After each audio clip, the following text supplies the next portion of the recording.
If you've listened to this show for a bit, you know that outside of horror films, the thing I like to talk about the most is sports.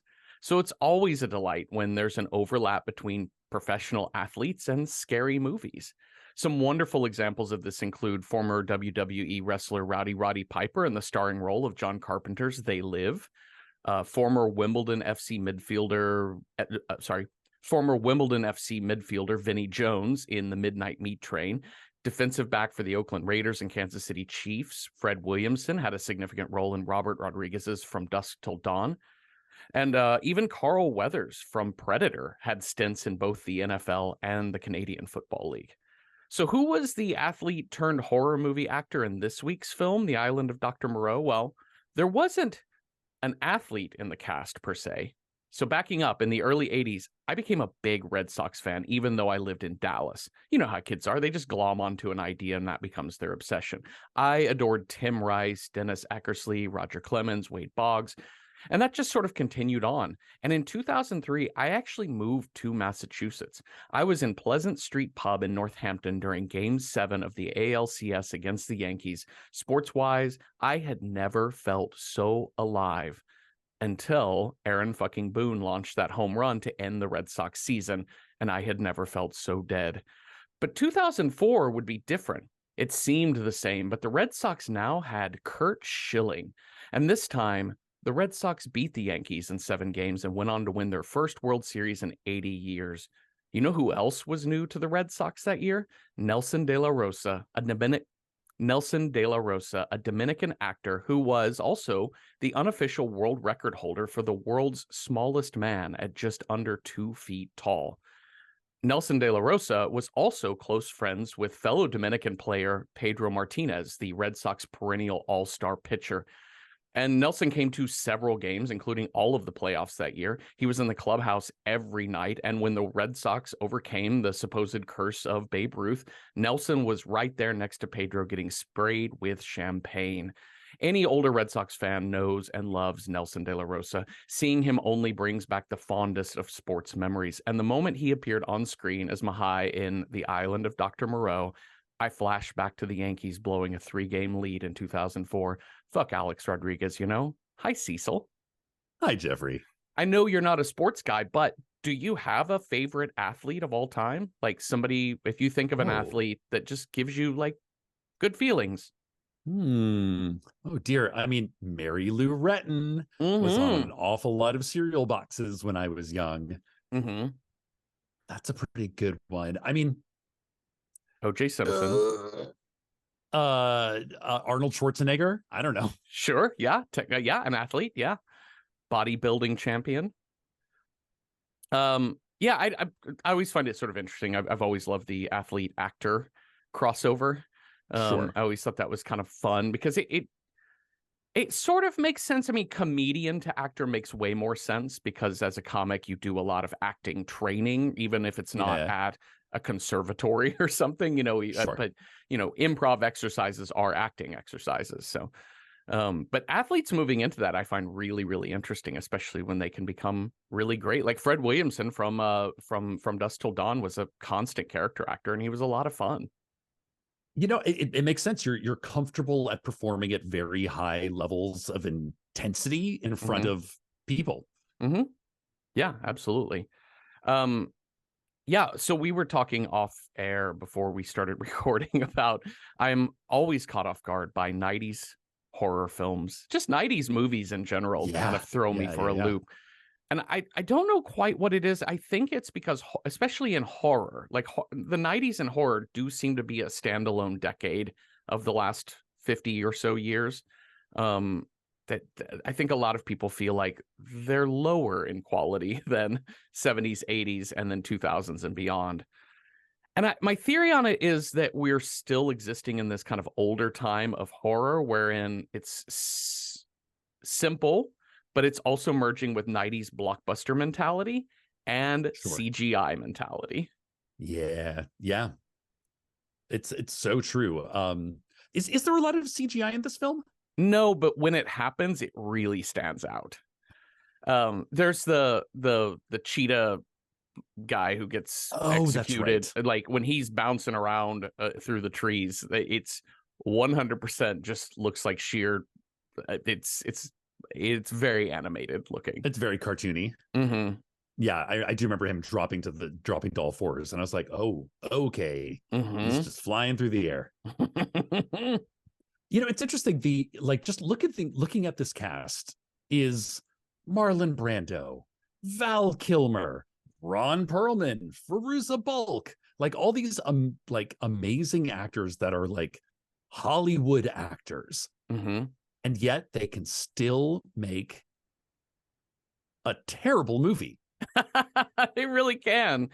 Matter of fact, in spite of themselves, it's because of themselves that they made a terrible movie. Yeah, and even the main character is David Thewlis, like a really, really amazing British actor. Was it season 3 of Fargo? I mean, I'd seen him in many things before. I mean, I think most notably he's most known in Harry Potter as Professor Lupin, but he is. But season 3 of Fargo, him as the villain is truly terrifying. David Thewlis is one of the great face actors of our time, and he's tremendous. So good. But like, it's really interesting, like having this amazing stew of characters and I'm talking like the people making the film. Have you seen the documentary about like the Island of Lost Souls documentary about the director going through hell and high water to, and then getting fired from the film and all this? No, I did some reading up on this because Richard Stanley came up earlier when we talked about God, what was Dust Devil? Yeah, when we talked about his film Dust Devil, which happened a few years before Island of Dr. Moreau came out.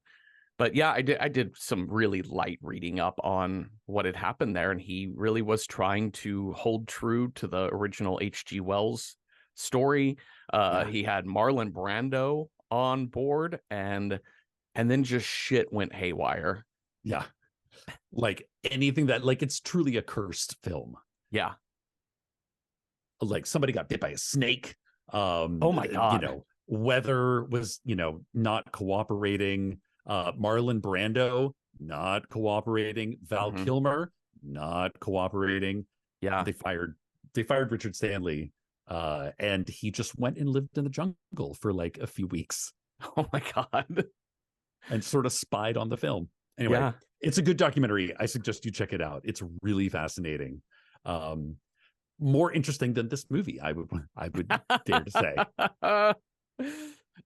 They picked up John Frankenheimer to finish out this film, and John Frankenheimer was just like, that man is old school Hollywood, right? Like that guy has been around the block several times, and he's got 24 directing credits to his name going back to the 1960s or so.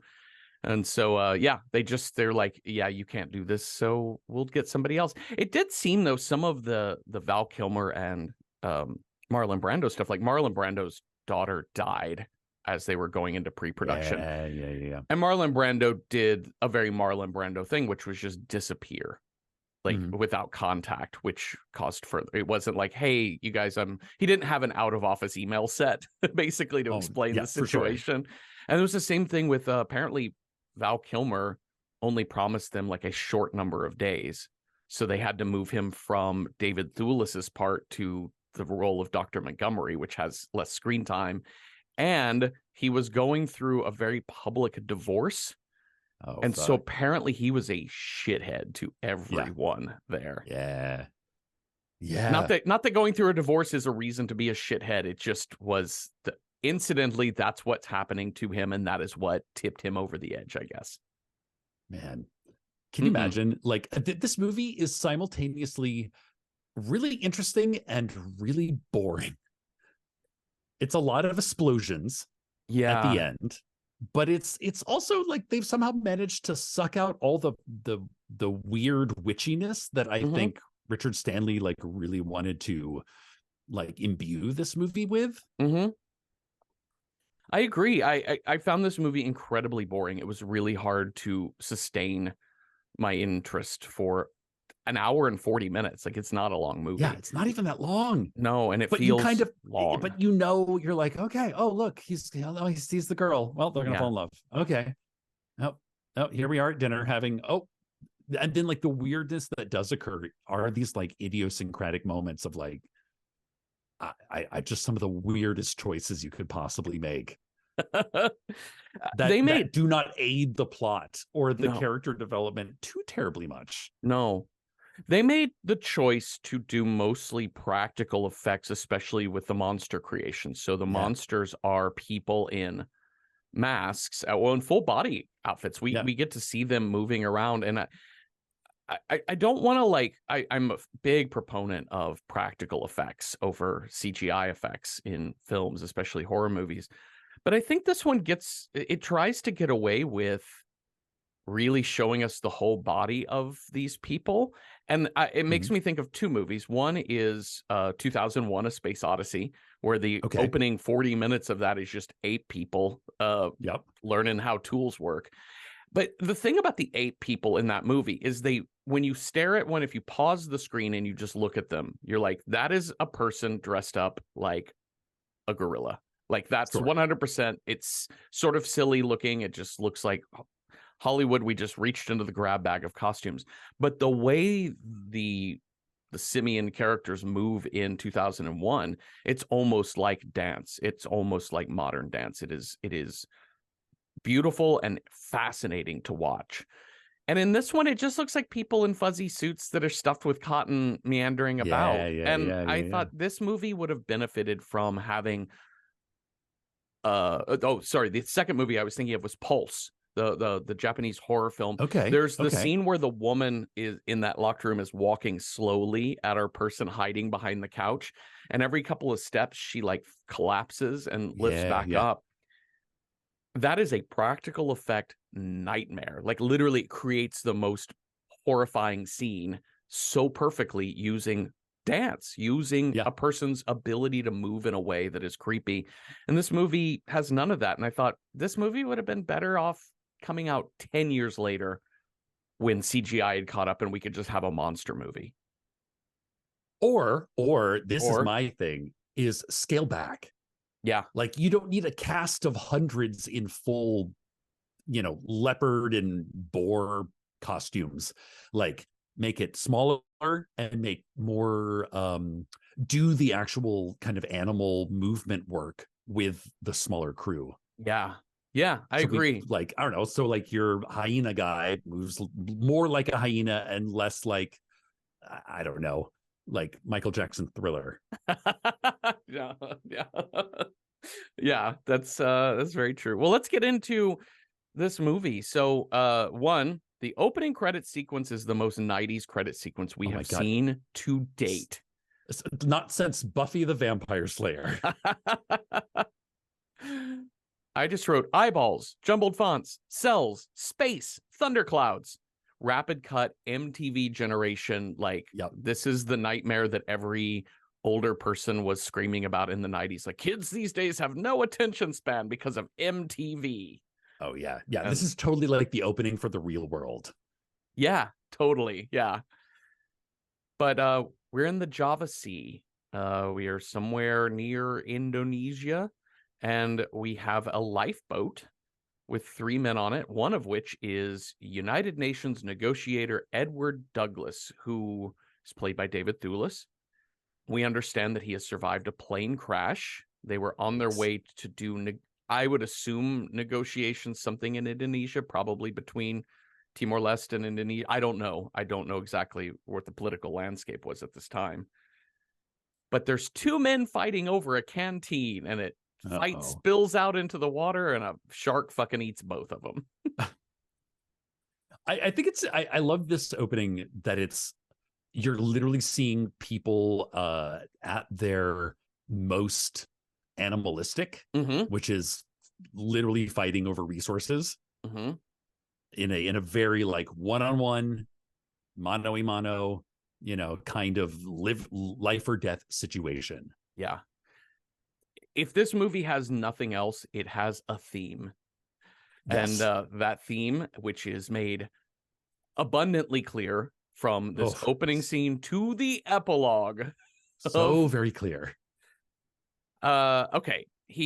Edward Douglas gets rescued by this big sailboat, the Ombak Panari.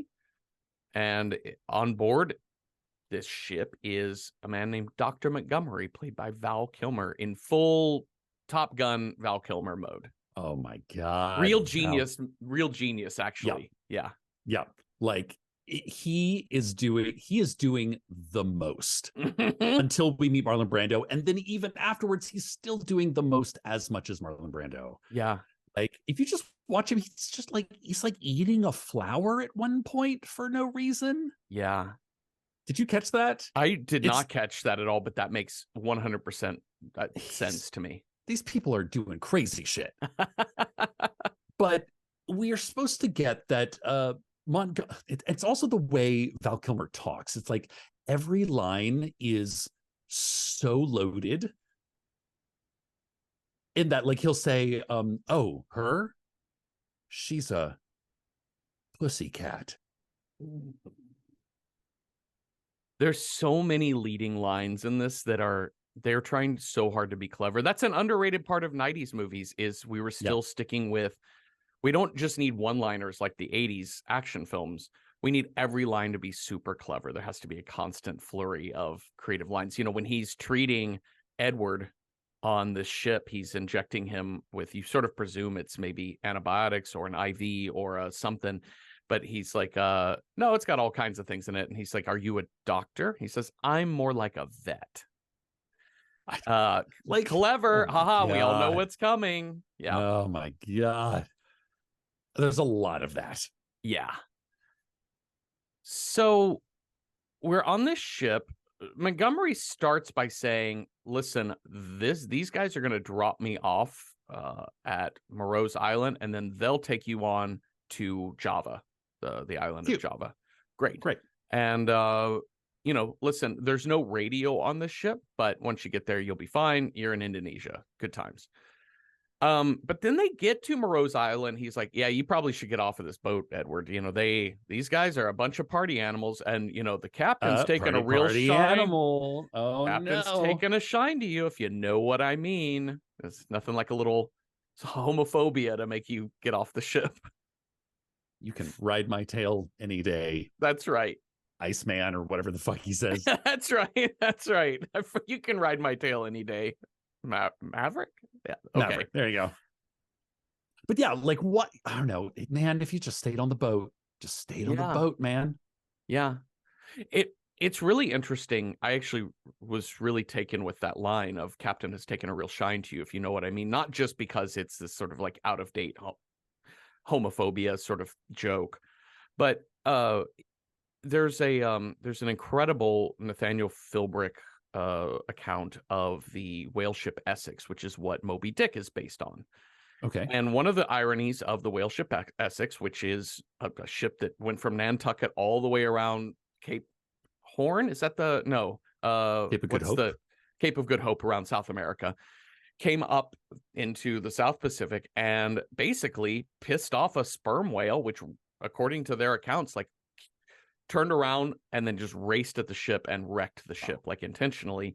And most of the book takes place in these lifeboats. And one of the things, and I'm going to forget the names of the islands they were referring to, but they had maps.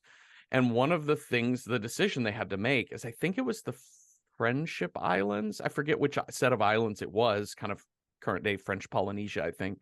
And they were like, this island is very, very, very close. We could go there. But in their minds, they're like, we can't go there because the accounts of everyone on that island is they're all homosexuals and cannibals. So we can't go there because they will do bad things to us. So they decided to go in the opposite direction and try and make it back to islands near Ecuador or whatever. And so far away, and they had so much unnecessary death. And the irony of the whole thing was these men got so deprived of food, they started holding drawings for who they were going to kill and eat. So it's like they were trying to avoid cannibalism and became cannibals themselves. And then historians now sort of know, one, there's no history of any kind of like whatever stories of cannibals and gays they had on the Yeah, island. yeah, yeah, yeah. One, that didn't seem to ever exist. And two, the islands at that point had been fully colonized by the English or French. I can't forget which one. And so it was like you would have just gone to like tropical Europe is what you would have ended up at. Wow.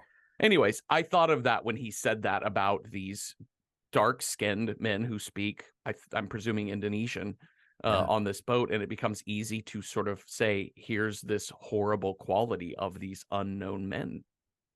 Yeah, I mean, they very piratey, Yeah. like if he had stayed on the boat, who knows? Maybe they decided like, nope, you work for us now. Mm-hmm.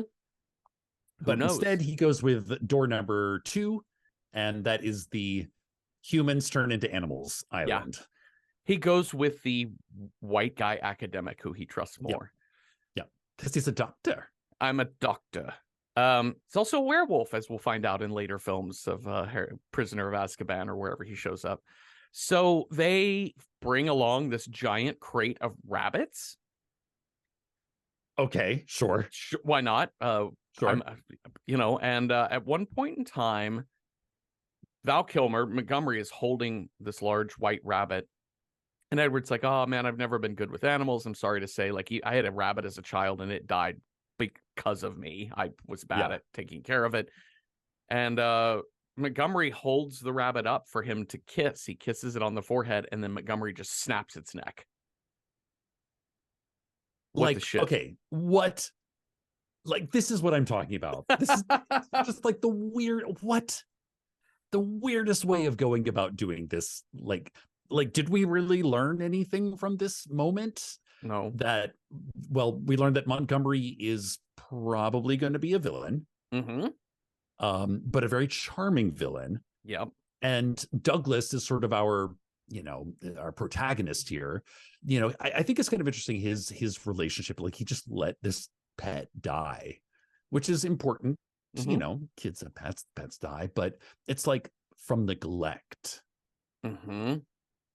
Which is kind of the opposite of what we're going to get to the Moreau family setup here. Mm-hmm. He makes a comment, Montgomery does, that we don't eat meat here on the island, but we'll make an exception for a guest, meaning like, we're going to cook this rabbit for you. Okay, thank you. All right. Thanks for even asking if I had any like food allergies or aversions. Yeah, I don't want to put you out. Oh my God. Like, I guess I'll have some cassava melon or something. So they get to the island, and Edward sees a beautiful woman dancing in her robes. And oh shit, it's Firuza Balk. You know what they say? Dance like no one is watching you. Oh Aisa man, she's so good. She's so good, and is given so little to do in this movie. She is very damsel in distress. This sort of, she's filling that. She even. I immediately got disappointed when she turns around and sees Edward Douglas watching her, and she like immediately covers up and is like, oh dear, and that immediately sets in motion that Frankenheimer, the director, is like, no, you're going to play this like damsel in distress. You're always going to be the woman who is frightened of everything and whatever else. A delicate flower. I mean, she's like, definitely like in those scenes with, by the time we get like to her scenes with Brando, it's very Prospero and Miranda. Is that the Prospero's daughter in The Tempest? Sure. Yeah, why not? Miranda? Is that right? I like that. Know. Yeah. Yeah. Jessica. One, like, put aside the fact that she's half cat, so she, very skittish, but it's this thing of like, I didn't see you there. New people. And unfortunately, there's no like joy. Yeah.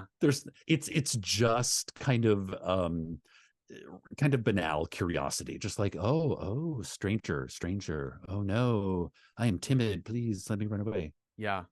I think at the heart of it is that when you realize that she is a cat person, that she is going to be turning slowly into a cat as this movie goes along, that they're doing a lot of work with like the hyena as the villain, right? The this kind of the mountain lion character that kills the rabbit that gets in trouble for Yeah. that. Like they're playing at sort of concepts about those animals. Like the mountain lion is a solo predator. And then you have the hyena it cackles, it laughs, it is selfish, it is, the Lion King version of the hyena is always Yeah. it's always bad. And this movie doesn't really understand cats. Not that like there's a lot to understand about cats, but I think nowadays, maybe because of the internet era, the 21st century, we know too much about cats and we sort of Mm, understand inherently how independent cats are. Like they're sure. incredibly smart in a way that is opposite of dogs. Yeah. We consider dogs smarter because we can sort of train them to communicate directly with us in a limited way.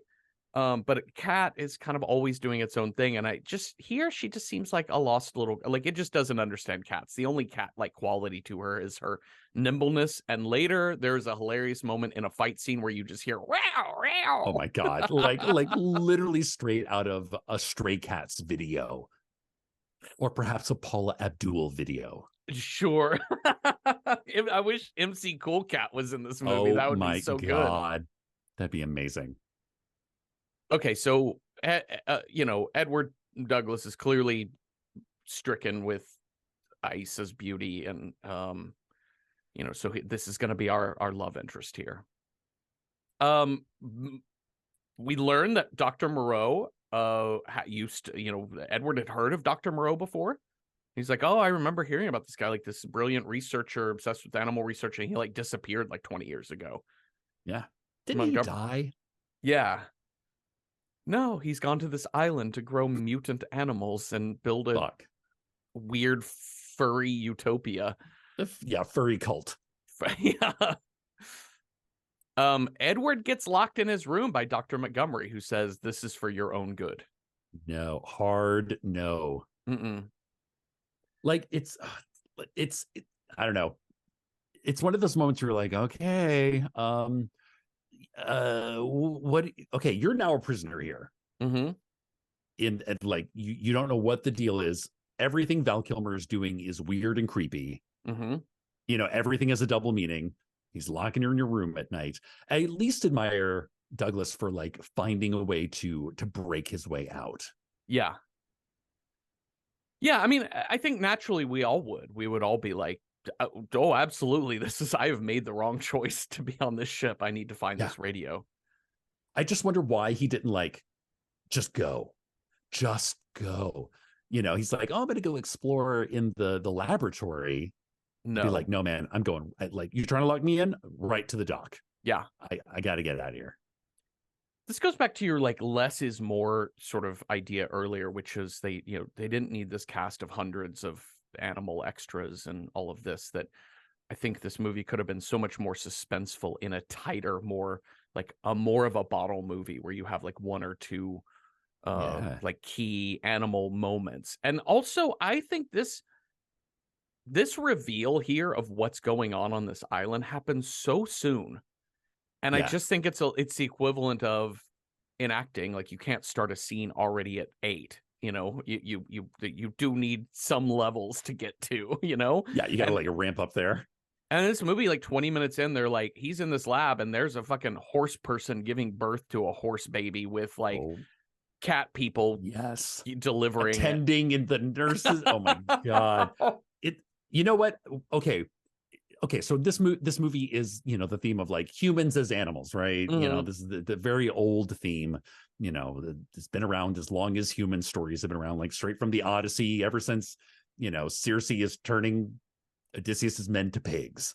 Mm-hmm. We've always imagined what happens if people turn into animals and animals turn into people. Like that's one of the things, right? I think we should have just recast this with any other animal human hybrid throughout the annals of history. So we've got MC Cool Cat, Howard the Duck, Duck. Uh-huh. Do cryptids count? Like maybe the Hendersons? We could put the Hendersons in there. Absolutely, get Harry. Yeah, absolutely. I think that would be tremendous. I mean, hell, you could just throw Alf in there. That would be great too. Why not? Might as well.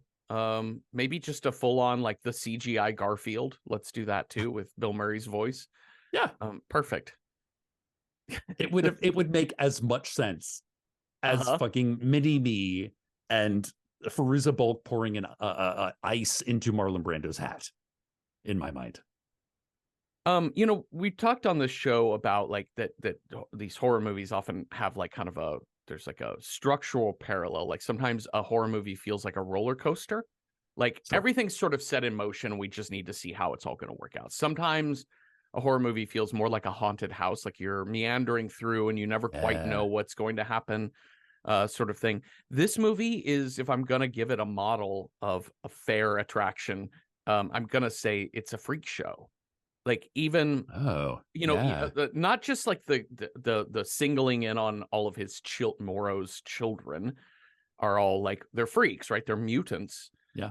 But also just the discovery of the horse person giving this thing, like the for whatever reason, the doctors are pulling the sheet back on this mother giving birth. And she's got female human boobies. She's got like human titties on her. But she has like 6 of them, though. But she has like 6 of them, and it made me think of like the 3-boobied woman, the 3-titted woman from Total Recall. And it's just to make people talk. It's just to titillate your audience. This is a studio created film, not an auteur created film. And it is let's just slap a bunch of freaky shit in here to make people go ooh. Yeah. Okay. And unfortunately, we only see them for like a second. Yeah, 99% of the mutants in this are just people in fuzzy outfits. Yeah, it's just like it's like a dollar store furry convention. It really is. No, no. Okay, so he gets spotted by the doctors and is like, "Ah, shit, I got to get out of here." And he goes on the run, and Aisa finds him.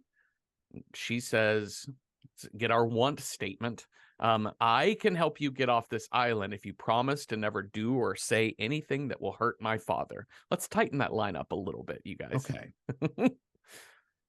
They are running through morning, because the next thing I know, they're running, and the next thing I know, it's like daytime, right? It's daytime. So running on, how big is this island? I mean, I figured it took him all night to break out. Yeah. So it was probably close to dawn when he got to the operating chamber of horrors. Yeah. So they see some kind of CGI leopard monkey that we will find out his name later. This is Chitara. Chitara. Lomai is this character's name. Sure, why not? Sure. In my mind, it's Kristen Wiig as Chitara. Oh wait, Chitara was He-Man, right? I don't know. Put them both in. What could it hurt? Oh yeah, absolutely. Good Lord. Then they also find what he was doing, which was gnawing on a dead bunny, which is a no. You're not allowed to kill other animals. It's interesting. When I was reading up on like the book, which I've not read, but I was like, okay, let's see, how is this different from the movie? This the stress of the law is very important. Mm-hmm. And it's, it kind of makes sense. It's a book written in like the late 1800s. Mm-hmm. Darwinism, very, very structured society in which, just do what you're told. Yeah. Why? Don't ask why. Just look over here. Look, ha ha ha, I made you laugh. Yeah. Now go to bed. Here's a cookie. Go to bed. Yeah. But this idea of like, why is that the law? It's very much a metaphor for colonialism, right? The way in which Europeans intrude on other cultures to get their resources, to get their land, to get their political positioning in the world, and then instill crazy fucking laws on them, because that fits what was happening in France and England at the time. So thus, here on Java, like that makes sure this isn't on Java, but you know what I mean? Like you go to Vietnam and you're like, let's do French things now. And everyone's like, listen, love your baguettes, love your baguettes, lovely things, love some of your language. It's delightful. Could you please not enslave us? Yeah, yeah. And maybe a little less dogma, just a Yeah, little less. yeah. Could you not please change our religion and all of that? And you know, it's funny because I sort of laughed at this notion that this incredible scientist in Dr. Moreau, that he is so smart, such a smart scientist, that he's forgotten the core of science, which is sort of constantly trying to understand, right? It's constantly trying to disprove what you're doing. And also, I think if you were truly a scientist of animals, you would sort of understand that some animals require meat for their diets. Like, you Right? can't, like, It is of their nature. cheetah person is going to need some flesh. You cannot feed your cat a vegan diet. Your cat cannot be vegan. That's not how they're built. What? You imagine you're like, he needs like quinoa. Yeah. We can do a little like TVP kibble. I'll make some of that. Yeah, it's really good. Like I do like a seitan kale sort of dinner for little Ollie. I guess that's why like Dr. Moreau is this sort of long-lasting metaphor for, mad scientist. Yeah. Because and that's exactly why. He wants to create the perfect human animal hybrid, and kind of like, and it's like what he likes out of humanity and kind of what he likes out of the animal kingdom, but like he jettisons some pretty important shit along the way. Yeah. Yeah. Yeah, I've never read this book either. But I'm only presuming H.G. Wells and classic sci-fi writing is, there's tons of metaphor, and just bringing it back to Herman Melville, this has some elements of Benito Cereno in it too, like a person out of place around white people, other white people in a culture it doesn't that the main character doesn't understand, and sort of makes a lot of presumptions of like what's really going on. And at the heart, the story is about manifest destiny, or about colonialism and all of its ills. This movie is not smart enough to really play with that in a compelling way, but it's fun to think about. I'm like, oh, think about what this movie could have been doing. I know, right? Okay, we meet. This is where I had to pause the movie, because we meet the weird baboon man named Assassimon. This is the thing where he comes upon Fairuza Balk and David Thewlis, and he starts to get in attack position. She's like, no, Assassimon, see, he is a four-finger man like you. Yes, good. You must help us find Sayer of the Law. And I'm like, we're in Willow now. I don't know what the fuck movie I'm in. Oh my God. Yeah. Why? I don't know. I don't know, Jeffrey. I don't know. I guess we have to understand that all the animal people are different. Some of them are good. Some of them are inclined to, but some of them are more teachable than others. Some of them are more inclined to, like they just need a guiding hand. Yeah. Because pretty much all the animals we've met thus far have been, either non-speaking, doctorly, doctor cats, or rogue killers. Yeah. And Chitara only killed one rabbit. So really, honestly, is it really that bad? No. This is so much how laws work in Western society, and probably other societies too. But like the law is the most important thing, as opposed to analyzing why it's a law. Why is this a thing? Okay, so we make it to the village of the mutants now, and Father is arriving. Would you like to talk about Marlon Brando's first appearance in this film? Oh my God. Well, one, it's like there's so many people here. I mean, there's like 100. There's like it's a cast of at least like hundreds. And it's not like the nicest looking, like Douglas is kind of like holding his nose to cover the stench throughout, much of this. He meets Ron Perlman as the Sayer of the Law, who is, I don't even remember what animal he is. He's like he's got like ram horns, I think. and Okay, yes. he's blind. We presume he's like cataract eyes. Yeah, sure. Justice is blind, Cecil. Okay, okay. Blind prophet, so we have sort of a Tiresias blind prophet thing going on here. But we don't get anything from, we don't learn anything about any of these people, because immediately a bell rings and everyone's like, it's father. And on this fucking Jeep, there is essentially a Pope mobile has been built. It's like a cross between a Pope and the same role Marlon Brando played in Heart of Darkness. Yeah. It's like wild. Yeah. He's covered in white, like white makeup, white gauze. He's got like his, sort of tent above him. And he has come because somebody has killed a rabbit, and he is here to dispense justice. Yeah. And this is where you learn that he's got a little medallion that has a button he can press that monitors some sort of mechanism inside every single one of these creatures' bodies. Yeah. That causes them immense pain. Yeah. Whenever he wants. Yeah.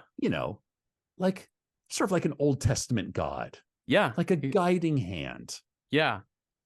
He's very Old Testament God. He's very like abusive father, right? You create the love by, you force somebody into loving you by creating harm for them and then protecting them from the harm you created. Yeah.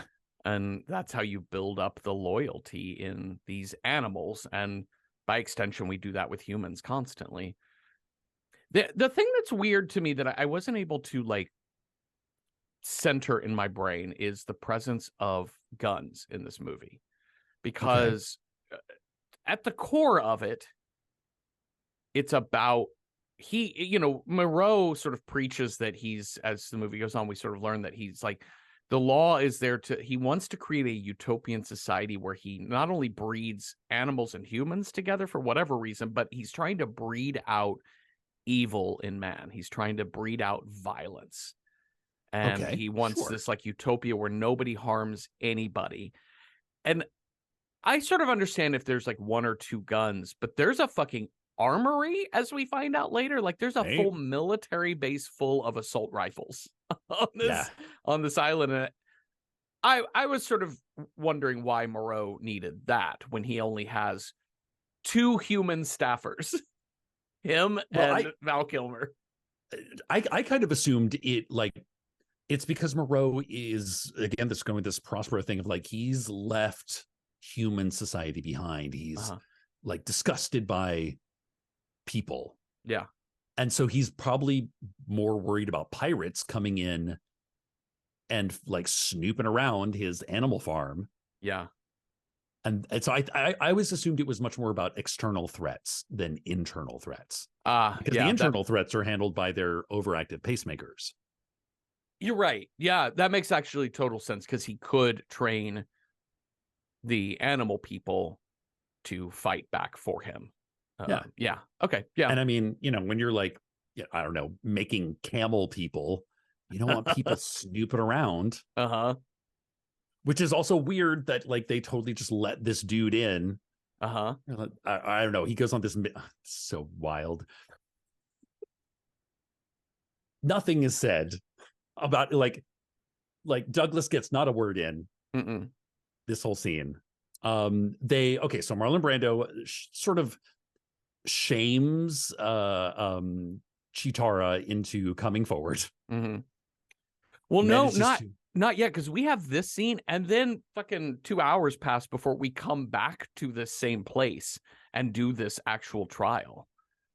So he doesn't even know. Yeah, because what happens here is the animals surround Edward, and Montgomery has a gun pointed at Edward Douglas. That's it. And Moreau is like, no, Montgomery, give the scared man a gun. He's very frightened. And he sort of demonstrates his power to control all the animals, collapse them with a push of a button. And he tells Edward, like, keep the weapon if it comforts you. And this is where we go back home and we meet the children. My God. Woof. This is where the sort of the colonizer Yeah. through line was like very apparent. Yeah. Because like these 4 children that he has, and technically they're all his children, but these are the house children. Yeah. The most evolved children. Mm-hmm. And what's interesting, like at no time do we get any kind of clear answers on to the timeline of this, or like they don't spend a lot of like really time going into or explaining to us, how the fuck did you get here? Wait, you've got this guy who's okay, he's a dog, and you've got this other guy who's like dreadlocks. I don't know, whatever animal has dreadlocks. I think I think Azazello, the one with the dreadlocks who is like gun happy and turncoat or whatever, they keep referring to him as a dog. Okay. Like saying good doggy and things like that. So like okay. I think he's supposed to be the dog person. There's Maling, who is like got glasses and he's a soft boy. Yeah. I don't know what I don't know what his animal is, like a Pekingese. I don't know. Pekingese. You have Mahai, who is played by Nelson De La Rosa, who is like a very small man. Yes. Very, very tiny man with like, he doesn't seem to be of any animal. He just seems to be like, he has a lot of makeup and prosthetic work on his face to make him kind of maroonish colored. Like he almost looks like a burn victim. Yeah. And then Aisa, who looks fully human white woman. Totally human. Yeah. So and essentially he's got dogs and cats. Yeah. He's got dogs and cats in the house. Totally. And to be noted, those other 3 children are all played by people of color. Oh, interesting. And Fairuza Balk is played by a white woman. The fairest of them all. That's right. So, I mean, it does feel intentional because it does come back later when Azazello says to Aisa, like, oh, think of all the whippings father gave me, but never touched your fair skin, or whatever he says to her. Marco. Oh, wait, anyways, whatever. Skip that part. Okay. So we're back at the house. We're sort of like having the argument over, hey, Moreau's like, 17 years of research and these are my experiments and this is what I'm trying to do. And Edward is like, that's just satanic. Bad comeback, Edward. I like, what a weird term, Yeah. Like, it's not really satanic. It's more like, I don't know, a waste of resources and time. Yeah. I don't know. It's mad scientist, right? Like it's like you're it's the classic cliche. You only thought about whether or not you could, and you never thought about whether you should. It feels at the heart of it. It is unethical, super unethical. Not only for putting this into the world, but also like you're creating life with a lot of problems. Yeah. So I love that before Satan-y, dinner. not so much Satan-y. I think Satan-y, if it was truly satanic, it would be a lot more like, it'd be more the Val Kilmer, like drug-fueled sex orgies. Yeah. That just felt wedged in there. Satanic did. And then Marlon Brando sort of talks around. He's like, oh, I have found Satan and it is between the molecules and I have slain him. And you're like, that doesn't mean goddamn thing. He's like quoting the Bible at Edward. I'm like, what is the Bible shit we're doing? Because like Edward is not set up as a religious character. Yeah. He just comes from Europe. So he's going to be some version of English Christian or whatever. Sure. But like, that doesn't like inherently mean that you're like an expert on the Bible or whatever. I don't know. I actually kind of thought it would be more interesting if they followed the character of, he's a politician. He's a negotiator. Yeah. And the idea that he's like, this is what this weird little utopia needs is negotiation. Like, yeah, it's kind of outgrown its sort of humble beginnings. Now it's time to, I don't know, maybe let everybody at the table have a voice. Yeah. Well, they are serving dinner. Maling reads William Butler Yeats before dinner because he's the soft boy, he's the poet in the group. I mean, And I like the poem choice. What is it? The lion-faced man with a lion face. Yes. Beast slouching towards Bethlehem. So yep. again, we're gonna wedge in as many tasteful animal references as we can. And then Azazello brings the dinner out and he uncovers it in front of Dr. Montgomery, and it is rabbit. It's the rabbit. It's the cooked rabbit. And obviously Moreau gets really upset because it's a joke played by Dr. Montgomery to be like, ha ha ha, isn't this hilarious? I'm like, what is Dr. Montgomery doing in this movie? Like, I just don't even understand this character. Yeah. And then that's when they say, well, Aissa says, well, we did see a dead rabbit in the woods that was killed. It was Lomai that did it. And Moreau's like, all right, trial tomorrow. Ooh, jungle trial. Here we go. But not before Edward in the middle of the night. Is this a dream, or does this really happen where he's on board, or he's like, does he try to get on a ship to leave and then he gets attacked by like Rizzo the rat from the Muppet Show? My God. I don't know. I don't know. Ratso I think Rizzo. Yeah. It's like a dream. Like he's having some sort of weird PTSD from like when he was dehydrated before, because I think the movie wants us to think that maybe he's being drugged or he's being turned into a animal creature. I think you're right. I think he is drugged because he absolutely gets attacked. I was expecting them to break into song. Like it was just a Muppet Show bit that was happening with these rats. They're like moving right along. Free. It's time to get things started.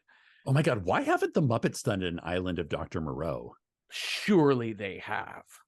At some point, a send up of it. Come on. You just have like one human. And everyone, all the other denizens are Muppets, except they're like just the Muppets. And it's actually like a really groovy kind of resort, like tropical retreat. Yeah, there's got to be something. I did a quick search. I'm not finding anything about like the Muppets actually doing.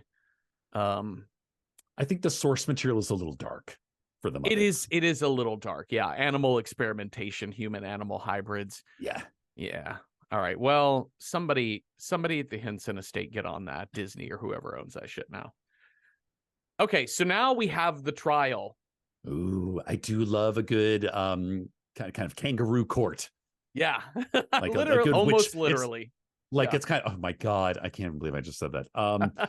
It's very like Witchfinder, like it has that sort of feel to this. And I mean, father essentially just guilts the guilty party into stepping forward. Yeah. And Lomai comes forward. He looks angry. He looks like a cornered animal. He's frustrated, and he has a friend named Hyena that is looking fearful of what's about to happen with Lomai. Yeah. And then Lomai gets really mad, and he just like goes running right at Dr. Moreau, but Moreau pushes the button just in time. And then he tells Lomai, I forgive you, my son. And Lomai is like, Father? See, a forgiving God. That's right. But listen, number one son is a little bit trigger happy. Yes. Because he just motherfucking shoots him down. Yeah. Shoots down Chitara. Yeah. Just shoots him, and he's like, where'd you get the gun? And Azazello is just like, I don't know, man. Whatever. I don't know. Found it in that pile over there. Yeah. Yeah. You've got a fucking armory. Son. Yeah. Like, but what? Like, if your entire thing is based on the law, like, we got to talk about the law is the law. The law is also punishment, like execution of the law is equally important here. I don't know, like maybe, put Chitara on the other side of the island. Yeah. Put him in a timeout hut.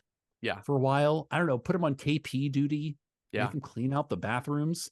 Well, and also punish your son for going above the law. Right? In one moment. Yeah. In one moment he says, no, we don't kill for one rabbit. Yeah. you're going to get in trouble. You get killed. But now he's not going to do anything to his son. No. Who killed another like elevated creature. Yeah. And I think this movie, I don't think this movie is aware of what it's saying, which is why it doesn't really resonate soundly, but it's there in the writing, in the script, which is this is about colonialism, right? This is about foreigners coming into a different culture, treating them like animals, trying to establish Western law, European law. And then when the fellow Europeans break said law, they are not held to the same standard as the natives people, the indigenous people. And I don't think this movie is aware that that's what's happening here, because I think the movie only goes as deep as man is animal. Like that's really all it has to say, which is all men are violent. It's the most like tepid centrist look at, riots are kind of, people who riot are just as bad as the cops who kill, unarmed black men, and it's like, is that a riot? I don't know. You are just seeing violence and you're like, well, all men are equal. And you're like, no, we have structures in place that make sure that that's not true. But this movie, I don't think is aware of that. I think it's just willy-nilly. It's just plot point after plot point. But Hyena goes to the crematorium where Lomai's body is burned. He's grieving his friend, and when he digs out his friend's bones, he finds a microchip or actually it's kind of the size of an Apple Watch, stuck to his arm bone. And so he reaches in and pulls out his own microchip, cuts that shit out, tears into his own skin, and he's like, "Ooh, pain no more." But which, like, again, like the idea of an animal will gnaw, off its own leg to escape a trap.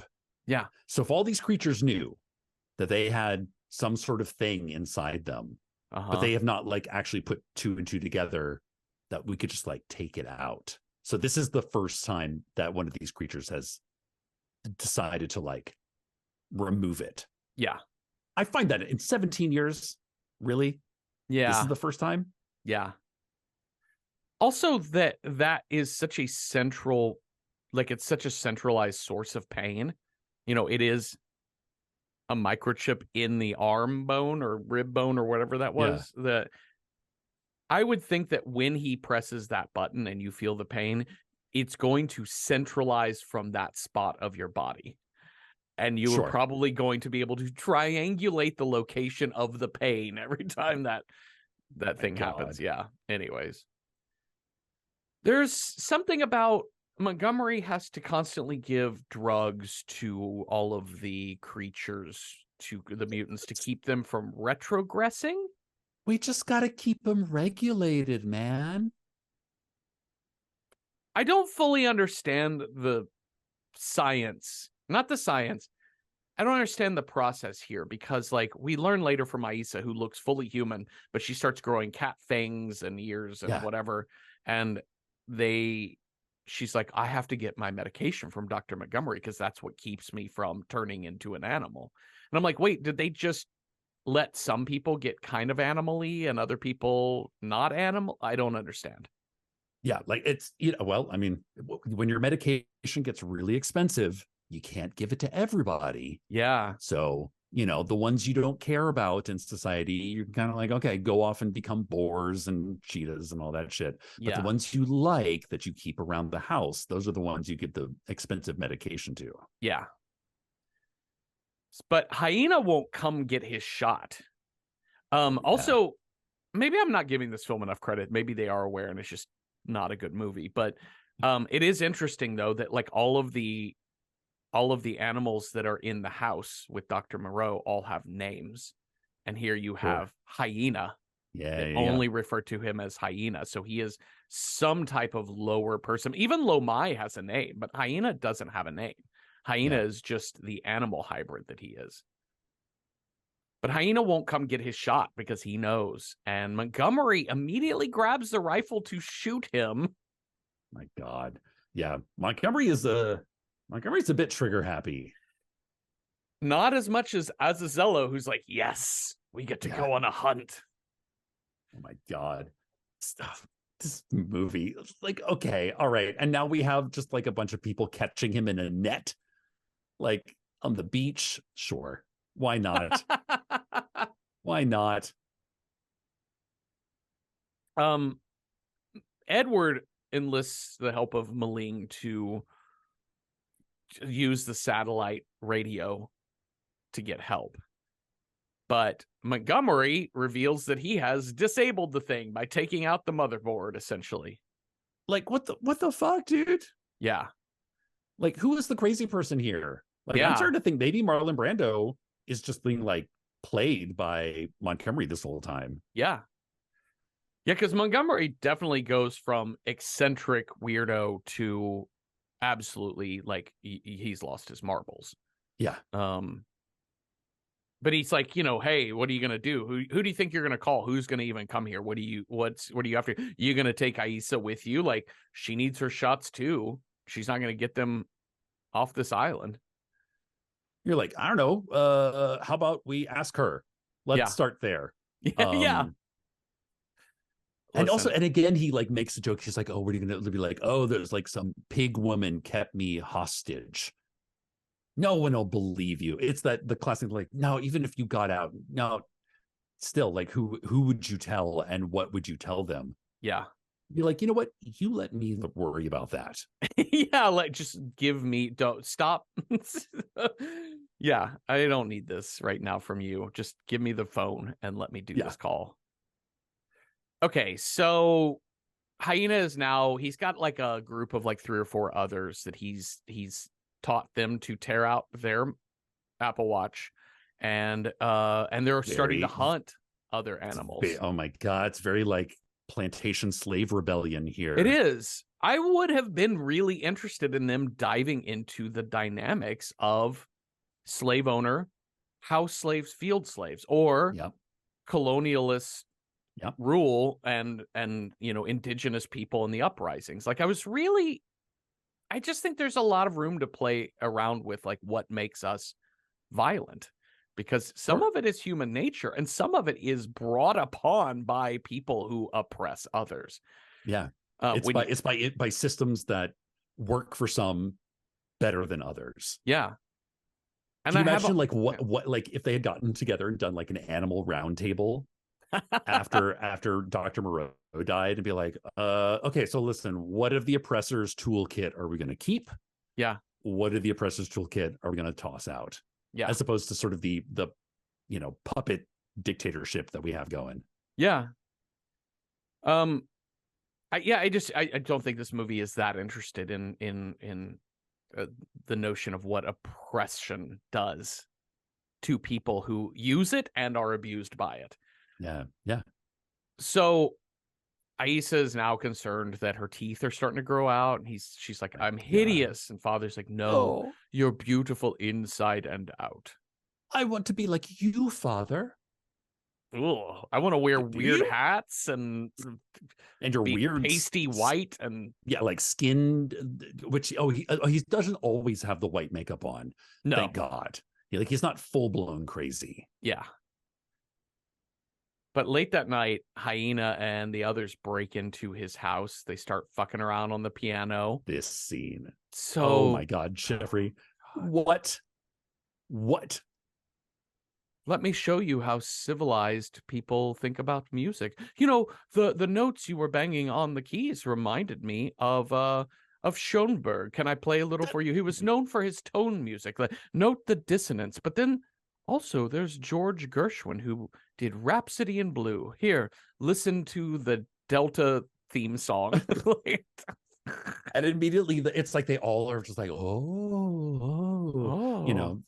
okay, very traditional music soothing the savage beast. Mm-hmm.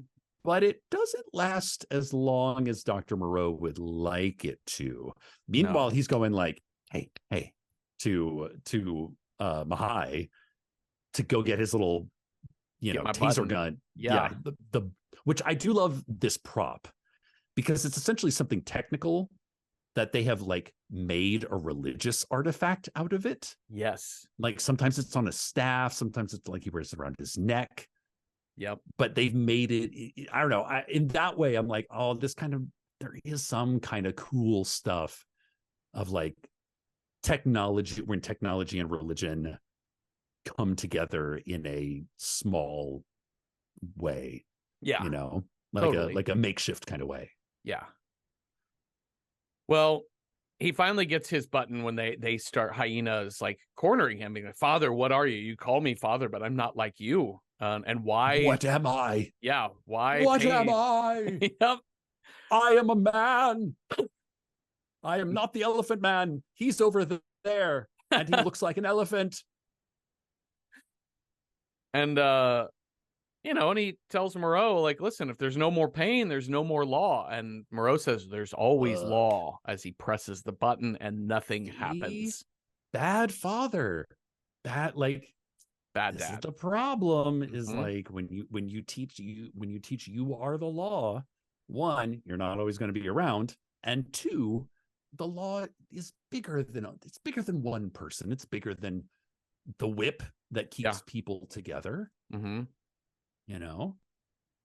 Bad doctor. Bad doctor. Dr. Bad Doctor. Dr. Bad Doctor. All right, so they fucking killed Dr. Moreau. In the hammock. Yeah, they jump on him, start eating him, kind of, or they're stabbing him. Is it like a Caesar sort of thing? Kind of, but like we don't even spend any time there because then something explodes.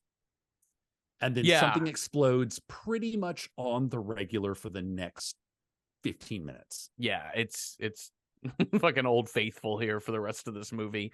Yeah. Edward comes out and finds the animals devouring or killing Dr. Moreau. Fires the gun and kind of scares them away before they do any more damage, I guess. Yeah. So they have like a ceremonial burning of Dr. Moreau's body, and then all of the other kids are like, how can there be law without the father? And the sayer is like, well, he hasn't left us. That is what I will tell the others. He's still with us in spirit. Again, trying to, this is very culty. This is very religious-y. It's that, in fact, his death will only make their belief in us stronger, sort of thing. But Azazello is like, hell yeah, fuck yeah, we get to be more violent. And so he goes and he finds Montgomery, who is drunk or high, I think, on his own product, steals his gun, and goes to join the animals in their uprising. Okay. There's this Edward Aisa thing. Edward, listen, this romantic relationship is failed from the get-go. Even if it could ever get off the ground, Aisa would need to get out of that relationship soon, because the thing he says to her is, he says, were it not for you, Aisa, I would say your father had failed, but you're not the same. You're something far, far finer than human or animal. And I'm like, bro, you need to chill out and not separate your love interest from the rest of humanity. It's almost like saying there's like better people. Yeah. Like some people are just inherently better. Or more, I don't know. It's like you just look more like not animal.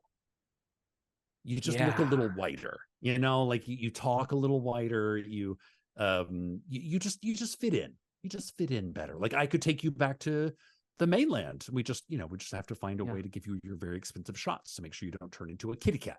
Yeah. I've always found that the best way to get a woman to like you, straight men out there, speaking to you, straight men, would just, is to tell the woman she's prettier than all other women. If you can pit a woman against other women, God, they love that. Does it make them really, they can feel the specialness? Yeah. Okay, so he's going to go searching for this serum that Montgomery gives all the animals, because she's like, listen, I'm going to turn into a fucking tabby if we don't get this serum. Which, again, is like, would there be, is that a bad thing necessarily? I don't know. I mean, I Um, know Aisa wants to be like her father because she loves her father, but you know, mhm. it's not like turning into a cat is going to like harm her. No, this movie is definitely aware of the way parents Mm, instill their will on their children. That, like, you could definitely have that parents can instill self-loathing on children if children if they're given a high standard to achieve, yeah, that they're always seeking. I mean, we as humans are always seeking our parents' approval. We're always seeking, even in older age, when your parent is regressing to childlike sure. behavior and you are the grown-up in the family, you're still like, I need my crazy mother to accept me for who I Yeah, am. yeah.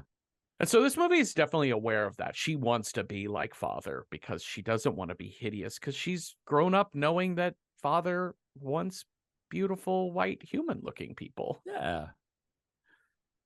Okay. We're with Montgomery now, and he is in full. Oh, Val Kilmer is now doing he's his Marlon Brando impersonation. what listen, this is never a good idea. I remember one time I was doing a reading of King Lear, and I was playing the fool, and a very stuffed shirt kind of actor, very Shakespearean actor, like said a line, and I played the fool. So I was like, I just mimicked him. Uh-huh. It's never a good idea. Like, it's just rude. It's borderline, it's a little cheeky and rude. Uh-huh. It's also just kind of weird. I agree. It's like you're breaking the movie a little bit. Yeah. So like I guess this character Montgomery is like a really good mimic, or like you've been waiting to put on the priest cult robes. Like it's just a very odd choice, is all I'm saying. I think the filmmakers and probably Val Kilmer thought it would be hilarious to imitate Marlon Brando, because Because Marlon Marlon Brando is Brando is one of the so most imitated actors yeah. of all time, you know. Well, And and he came into this movie with like all these weird demands, like the whole costume, the mini me, all this. So everybody was kind of new, yeah, like that wasn't a thing. yeah, But again, does it work for us, the audience? yeah, It just makes it less like, is he? Because I was like, I saw the scene, I was like, oh, he's reading, I don't know, the Bible onto a microphone. And I was like, oh, are they going to pretend that Dr. Moreau is alive and Montgomery is going to take over yeah. as puppet Dr. Moreau? Uh-huh. That is not at all what happens. No, this is just Val Kilmer being like, I want to be insane now. Yeah. Yeah, it looks like the actors might be having fun, but I was not during this. It's like, okay, let's keep it Yeah. moving. So the mutants are they're blowing up the ship pier so no one can get out Yep. or in. As Zilla shows up, he's like they're about to kill him because he's he is one of Moreau's closest children, but he's like, no, wait, Yeah. I have a gun and I know where there is more. I have the fire that kills. Like, okay, if you Oh, say boomstick, I'm gonna lose I my know, fucking right? mind. Yeah, for real. Yeah.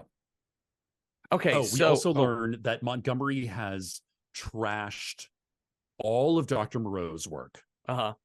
the labs, everything, because all Douglas wants is the serum to help Aisa, Yeah. which Montgomery has just done away with. Yeah.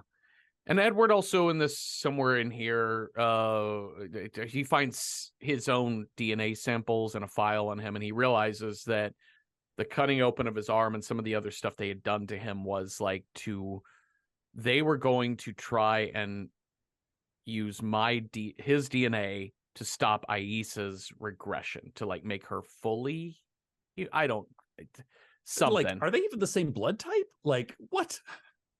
I don't know. I don't understand. Like, has that been a thing where they were running out of human DNA and they needed to get Maybe that's it. maybe that this is a way in which it just seems strange that they would be like, oh, let's look for people who are in plane crashes in the Indian Ocean, as Yeah. opposed to like, I mean, this is more evil to do, but like Go to the mainland to kidnap people? Go to the island of Java, take these workers on a ship with no radio, and I don't know. That's super evil shit to do, but it seems way more efficient. If you're already evil, that would be my plan. Okay, so Montgomery is like, I think my impression of what he's doing here was that he's not necessarily insane so much as I think he knows he's going to die because he knows that the island is being overrun, that chaos is ensuing, and that I think he's just taken his own supply of drugs. I think because all the drugs are like, he talks about them being like psychedelics. And I think he's talking like a man who's like, listen, man, things didn't work out.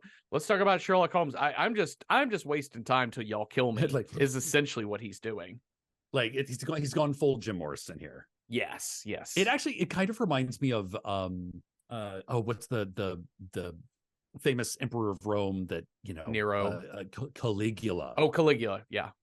The idea of like Marlon, Dr. Moreau is this very 10 commandments, the law is the law, good, bad, no meat, pretty simple stuff. But then the next person in power is like, oh, no law, anarchy rules, man. Mm-hmm.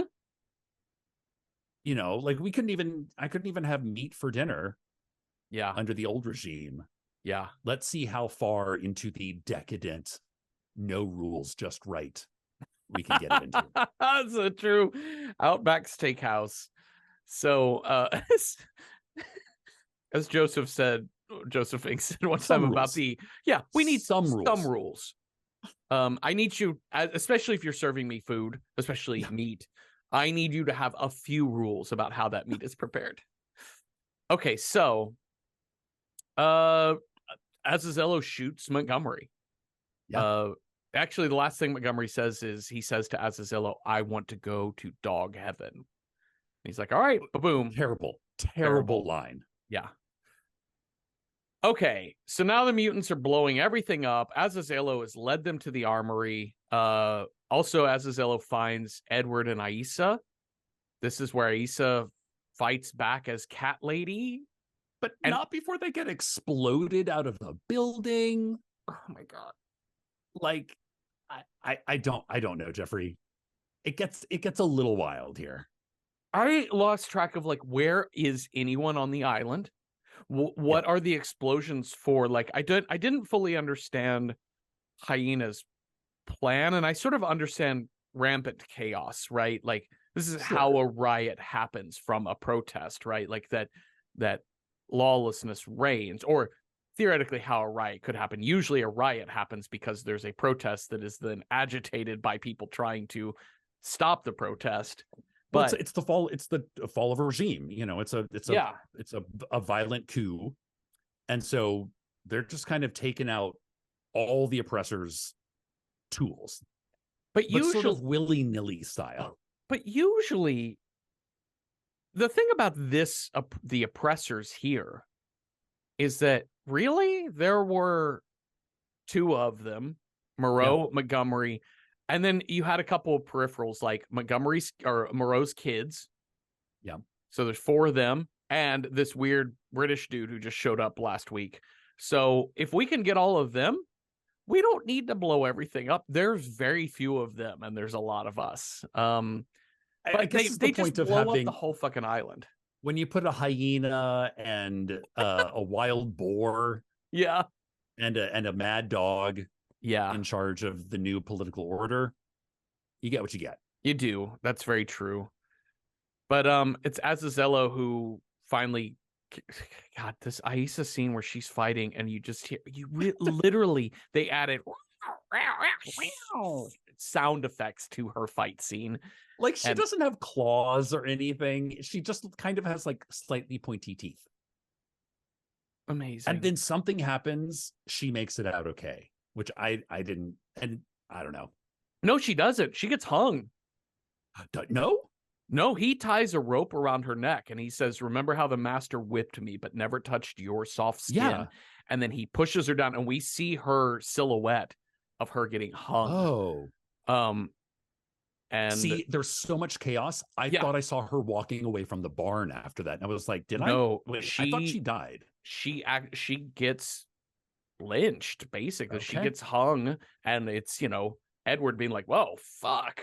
Like, Yeah. watching that. And that's when Azazello captures him, brings him to Hyena. Is like, hey, look, I got these people. I killed that lady. I got you the armory. I am God now. But Hyena just says good doggy and shoots Azazello dead. Because I don't need you anymore. You're part of the oppressor. Yeah. You can't. You're part of it. It's a transitional. It was a transitional job that you really did here. Yeah. And I think transition period is over. Yeah, we just have a new team. You're a very good defensive coordinator, but we have a new head coach now, and I want him to bring his own team in. Yeah. So good luck to you and all future setting down endeavors. Roots. Yeah, totally. But Hyena is trying to get somebody to announce to all of the animals, I need an outer source of trustworthy source, Sayer, who will not do this. Sayer's not saying anything. I need you to tell them I am the law. And so he gets Edward, or not I'm the law. He needs to tell them I am God. Yeah. Because only God can hand down the law. Yeah. And Edward says, you're right. You are a god. Yeah. But you're all gods. Look at them. Look at that guy with the machine gun. Look at that other guy with the machine gun. He's a pretty good god. You need to figure out who's God number one, because there's got to be one God. Oh my God, it's so ironic that they're like doing this in a place where, like, the idea of like monotheism is like so a Western thing. Yeah. Like in Indonesia, like bridges, buildings have spirits, have gods, like trees, plants. Like, it's the idea of multiple gods is such a natural thing to those, like, that area. Yeah. But we're really hard pressed on the, like, our father Abraham has many, this whole there's only one. We can only have one. Yeah. Just one. I mean, he uses colonialism to defeat the oppressors who are rising up against colonialism in this scene. And the Hyena is like, you're right. And he starts shooting his other teammates down. And then Maling lights this house, this patio that he's standing on fire. And the others attack Hyena for his clear betrayal of their revolution. And Hyena just is like limps off into the fire, going, Father, why? And then just lights himself on fire, and he's dead. Yeah, but then he comes back a minute later, right? They collectively stab him to death. Oh, I thought they stabbed him and then he just walked into the fire and just burned himself up. That probably makes sense. But I like, again, the animals look so similar, and the light, like, it's just a lot of like people in furry suits just flying at like big MacGyver-esque explosions. Yeah. So, like, there are moments where I got confused. I'm not gonna lie. No, you're totally right. I think that's actually the best point we've made this whole podcast, which is one of the key problems of this movie is all the animals look alike. They're all the same color. They all kind of have, they have little differences to them, but like there's not a sense of size difference, facial differences, colors and patterns, and movement. I don't know. Yeah. I want the half rhino man to be kind of enormous, and I want like the muskrat man to be kind of tiny, and I want crocodile man to have a really long face. I just wrote what the living fuck, so I missed some of this because I was busy writing that full sentence on my notes.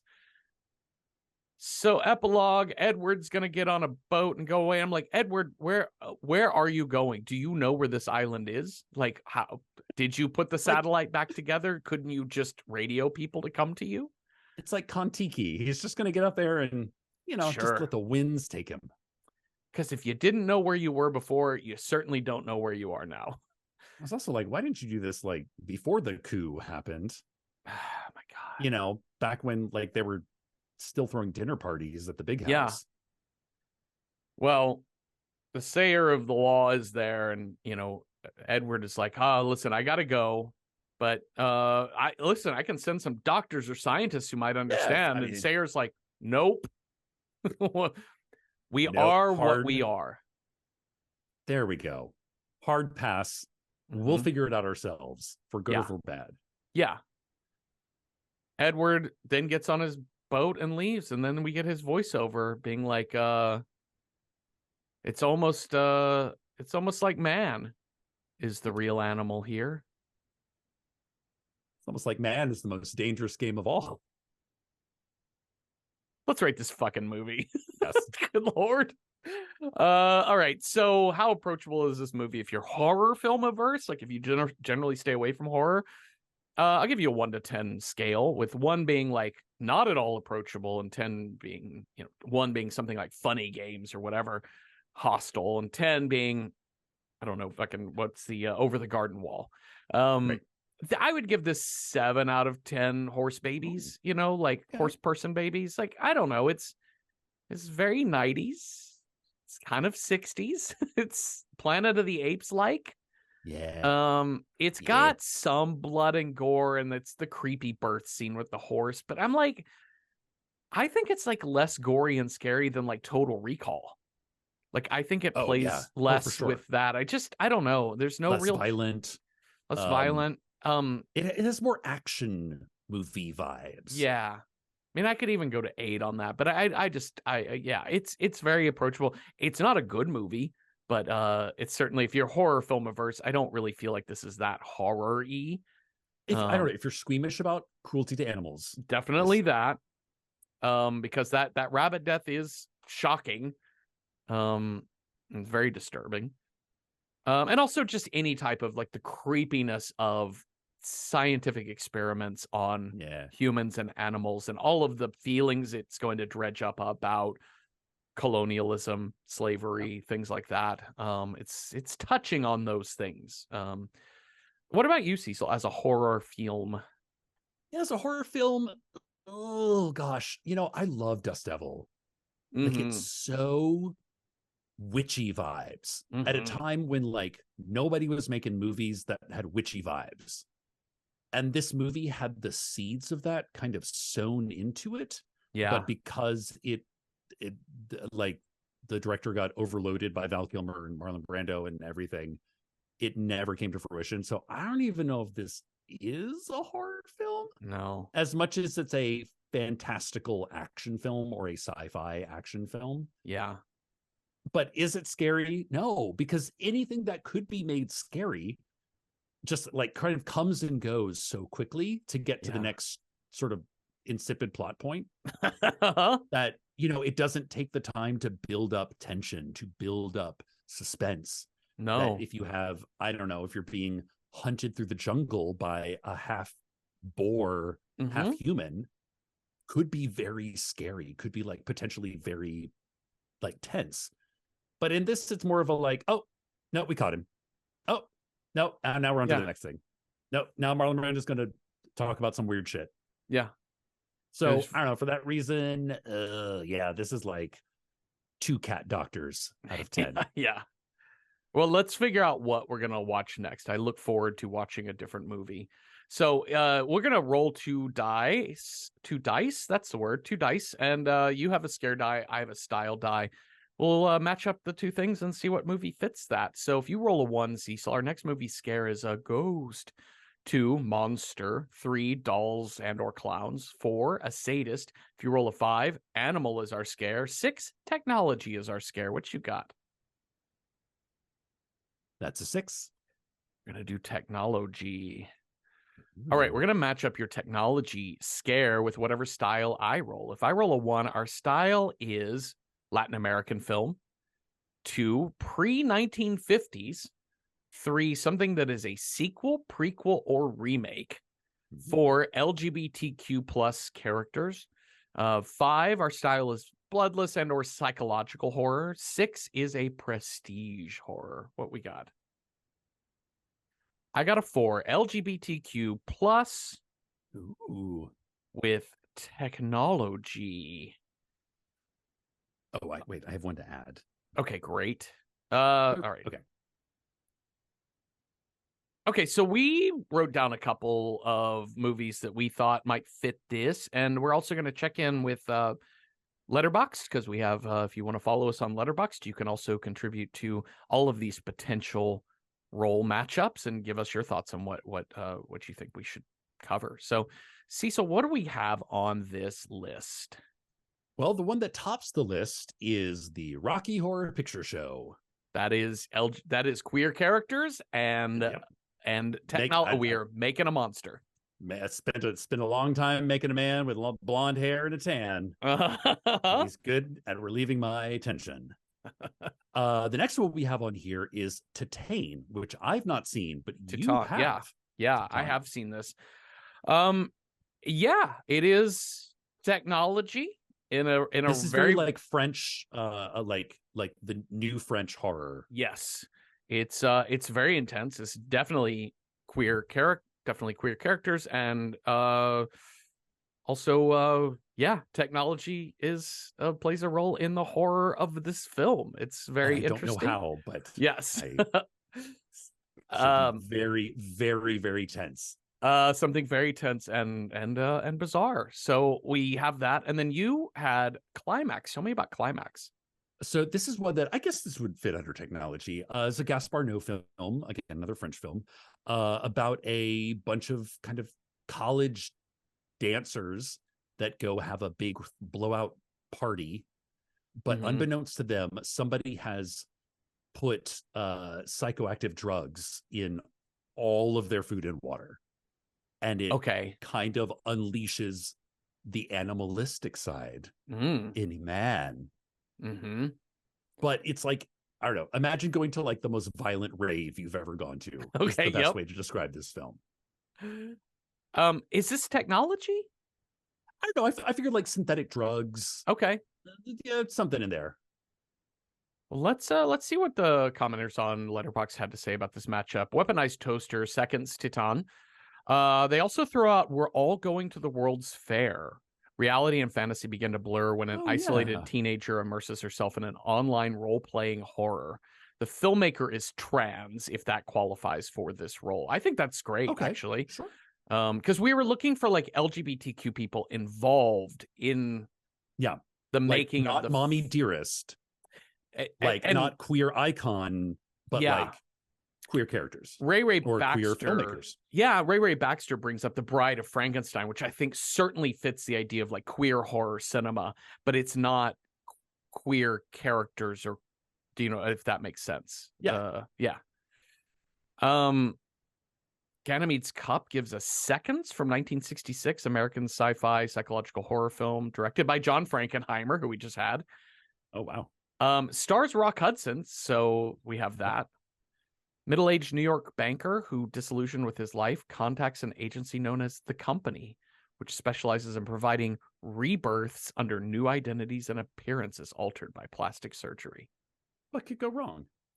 I think this is another one, as Ganymede's Cup points out, that like speaks to trans and queer identity on multiple levels, but I don't think is actually about those issues. Metaphorical. Yeah. Not necessarily literal. What else did we get on here? Justin gives us Exploited 2022. They don't explain the movie, but there's Exploited. I know nothing about this film. Have you heard of this movie? No, never even heard of it. Eric Riley says Socket. Yeah. What is this? A gay man gets struck by lightning and becomes part of a cult of electricity addicts. So it's kind of like Crash, but with a lower budget. And it is it's not officially streaming, but you can find it on YouTube. Oh wow. Okay. Wow. Okay. This movie looks fascinating. Okay, that looks super bizarre. Brave Crab gives us Oedipus N+1. It's a short film. It's 26 minutes. That's good, because this week's film felt like it was 3.5 hours long. Um, Oedipus N+1. I don't have much else on it other than a mother uses regeneration technology to try and cure her son of homosexuality. Eek. Terrifying. Yep. Voltant Spider seconding Rocky Horror, throwing out Evangelion. Um, Barry Boggs gives us we're all going to the World's Fair. Okay. Katie gives us Existence, David Cronenberg. Again, it's I don't know if that's more like, I don't know if that's, I would put that under LGBTQ plus. Yes. You know? It's pretty heteronormative, that film. Yeah. I mean, it definitely involves a lot of getting penetrated by weird controller dildos, but that's not necessarily gay in any direct way. Yeah, I agree. So, it sounds like we've got 3 pretty good contenders here. And which ones would you pick for those? Rocky Horror. Yeah. Titan. And I'm really curious about We're All Going to the World's Fair. Yeah, I'm sort of curious about this movie too. I don't. I mean, I don't know much about it. It description, looks, it doesn't probably have an LGBTQ character in it. Yeah, but listen, support trans filmmakers. Yeah, any way you can, man. Yeah, I agree. Probably, also having like this is a 2022 film. Just having a teenager in 2022 just sort of instantly makes it queer, probably in some way. But like everybody's a little bisexual if that's you were right. born after 1990. Yeah. I'm sort of curious about this movie too. It looks weird. I wonder, like, this is one of those movies that when I sort of like glanced at it, last year at some point in time to see what this was about. Not that it's identical to, but it gave me Skinamarink vibes in the sense that I think it's going to be more of a vibe horror than a traditional horror. Moody vibes, spooky vibes. Yeah, spooky vibes. But I don't know. I've also not seen Titan, man, and it's like it's everyone, like it's a pillar of the sort of like French new horror. Yeah. And also Rocky fucking Horror Picture Show. Like the plus side of doing Rocky Horror is that it's a classic. Sure. It is campy as shit. It's fun. I love it. I mean, it's a musical, Jeffrey, which we don't get a lot of. You and I both love musicals. We do.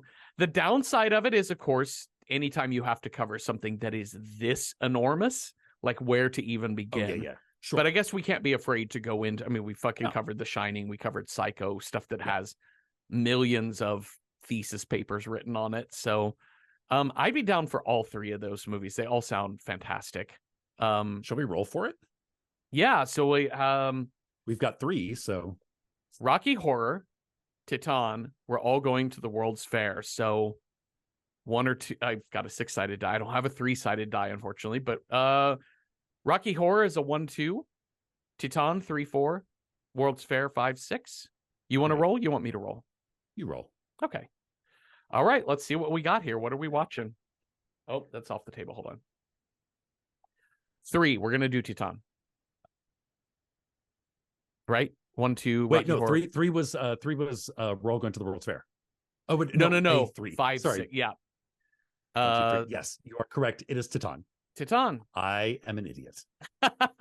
Let's do Titan. It is on Hulu and Canopy, so y'all check those out if you got those streaming services. All right, well, thank you all for listening. Thanks, Cecil, for talking with me. And if you have thoughts on the Island of Dr. Moreau or ideas for other movies that you think would have been good, LGBTQ plus characters, stories that meets technology horror, let us know on Instagram at randomhorror9 or on our Patreon, where we have public discussion threads for each episode, and you do not have to be a paying member to participate in those. And watch Titan from 2021 with us this week, and come on back next Tuesday for a new episode. Have a restful night with no rabbit fricassee in your vegetarian prefix menu or nothing. Boo!